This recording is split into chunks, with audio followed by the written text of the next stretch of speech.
మళ్ళీ చదువు. ఇది ఒకసారి చదువుకుంటే మనకు సరిపోదు, ఇంకొకసారి చదువుకో.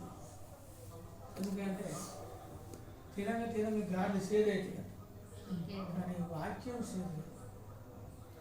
వాక్యం ఎంత ఉందామని అందుకే అంటాడు దావీదు, కొవ్వు మీద దొరికినా నాకు దొరికింది అంటాడు.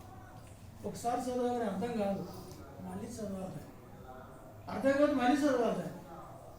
దీనిలో ఉన్న మీనింగ్ ఏంది దాన్ని తెలుసుకోవాలి. మనం దేవుని వాక్యంలో ఉన్న అర్థమేందనేది మనం తెలుసుకోవాలి. సరే చదువుకున్నాం. మళ్ళీ యెహోవాను స్తుతించుడి, నా ప్రాణమా యెహోవాను సన్నుతించు.